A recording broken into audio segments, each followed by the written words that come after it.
आश्रमातल्या मुलीला रेखा सकटकडून अमानुष मारहाण करण्यात आलेली आहे। मुलीला झालेल्या मारहाणीचा व्हिडिओ सुद्धा लोकशाही मराठीच्या हाती लागलेला आहे। पाहूया तो व्हिडिओ आपण। आश्रमातल्या या मुलीला रेखाकडून 3rd डिग्री मारहाण करण्यात आलेली आहे।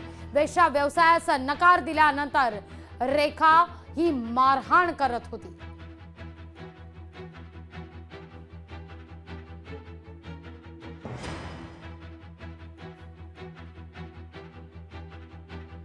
आश्रमातल्या मुलीला रेखा सकटकडून अमानुष मारहाण करण्यात येते।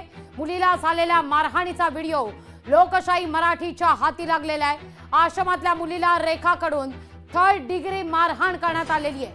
वेश्या व्यवसाय करण्यास नकार दिल्यानंतर ही मारहाण करण्यात येते।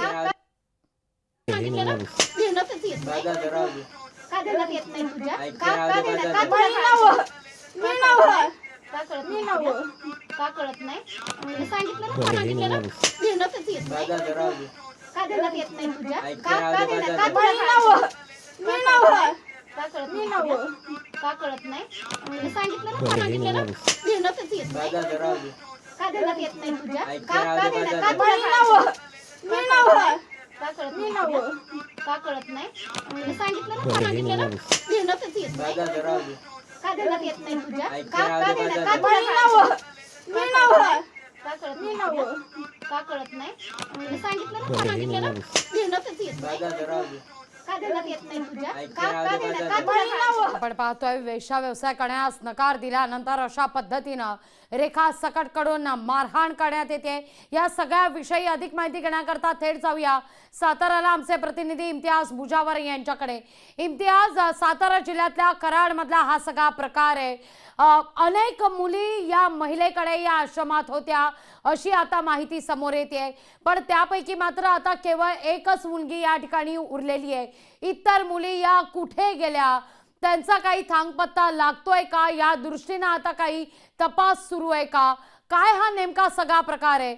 इतकं हे रॅकेट चालवलं जातं आणि याविषयी मात्र कोणालाच कुणकुण लागत नाही।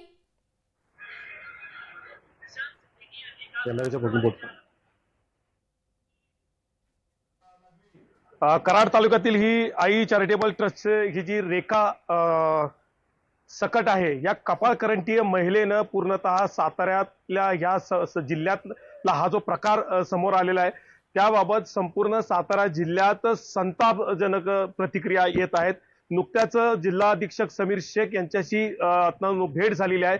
याबाबत पोलिसांनी या घटनेची गांभीर्याने दखल घेतलेली आहे। या कराडमध्ये ज्या या आश्रमाच्या संदर्भामध्ये, या आश्रमाच्या कनेक्टमध्ये जे कोणी आहेत त्या सगळ्यांचे कॉल्स रेकॉर्ड आणि त्याचबरोबर CDR काढून त्यांच्या प्रत्येक व्यक्तीची चौकशी करण्यात येणार असल्याचं समीर शेख पोलीस अधीक्षक सातारा यांनी याबाबत लोकशाही न्यूजशी बोलताना या ठिकाणी सांगितलेलं आहे। त्यामुळे आता कराडमधल्या या धक्कादायक प्रकारामध्ये कराडच्या अवतीभोवती देखील या रेखा सकट या महिलेचे ज्या लोकांशी संबंध आहेत त्या सगळे कॉल रेकॉर्ड तपासण्यात येणार असल्याची माहिती पोलीस अधीक्षक समीर शेख यांनी दिलेली आहे। त्यामुळे या सातारा जिल्ह्यातला हे जे सेक्स रॅकेट आता जे नुकतंच समोर आलेलं आहे त्यामध्ये मोठे मासे गळाला लागण्याची शक्यता आता वर्तवण्यात येत लागली। निश्चित इम्तियाज, तुम्ही या ठिकाणी फार मोठा आणि महत्त्वाचा खरं तर उल्लेख केला। या सगळ्या प्रकारामध्ये मोठे मासे गळाला लागण्याची शक्यता वर्तवली जाते। हाच धागा पकडून मी जाते कराडला आपले प्रतिनिधी शशिकांत सूर्यवंशी यांच्याकडे। शशिकांत, ही रेखा सकट कधी कराडला आलेली होती? कोण कोण तिला भेटण्याकरता येत होतं? तिचे कोणाशी नेमके संबंध होते? तिची काय नेमकी पार्श्वभूमी आहे?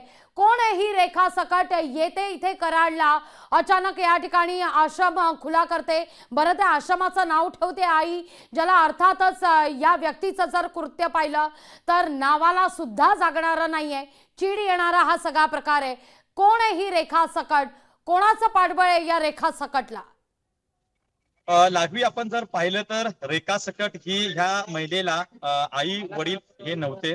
त्यानंतर ती कराड मधल्या टेंबू मध्ये आली आणि तिचं त्या ठिकाणी बस्तान बसवलं। हळूहळू ही महिला ही अवैध धंद्याकडे वळाली आणि त्यानंतर तिला कुठेतरी या सगळ्या प्रकार लपवण्यासाठी एक सामाजिक क्षेत्र हवं होतं आणि ते आई सामाजिक निराधार आश्रमाच्या माध्यमातून ते तिला मिळालं आणि त्यानंतर त्या महिलेनं या सगळ्या प्रकार राजरोसपणे थाटताना सुरुवात केली.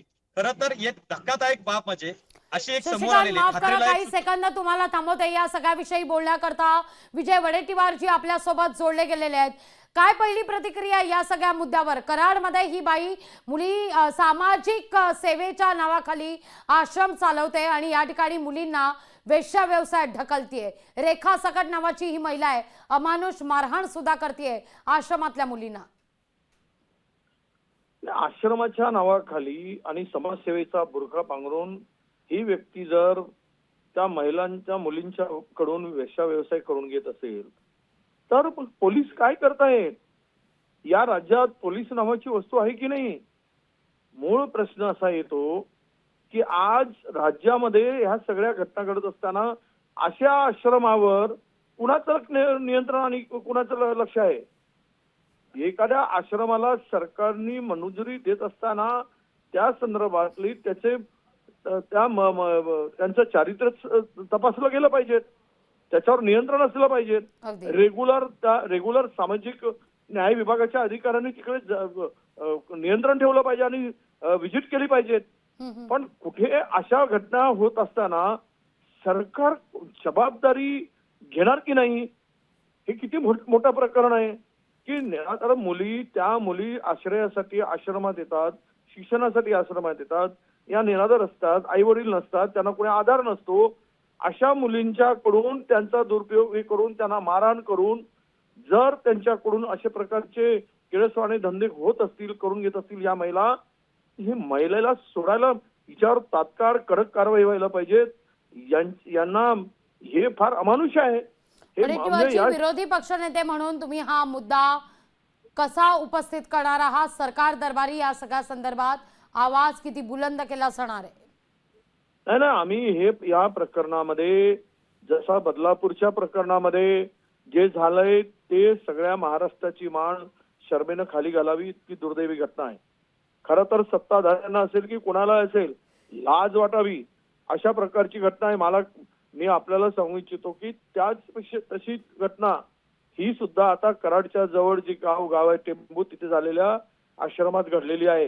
हे जोपर्यंत या संबंधितावर कारवाई होत नाही तोपर्यंत हे प्रकरण आम्ही लावून धरू आणि त्यामध्ये सामाजिक न्याय असेल किंवा पोलीस विभाग असेल यांचं त्याकडे लक्ष नव्हतं काय, आणि हे प्रकरण पूर्णतः याचा पर्दाफाश केल्याशिवाय आणि दोषीवर कारवाई केल्याशिवाय आम्ही स्वस्थ बसणार नाही.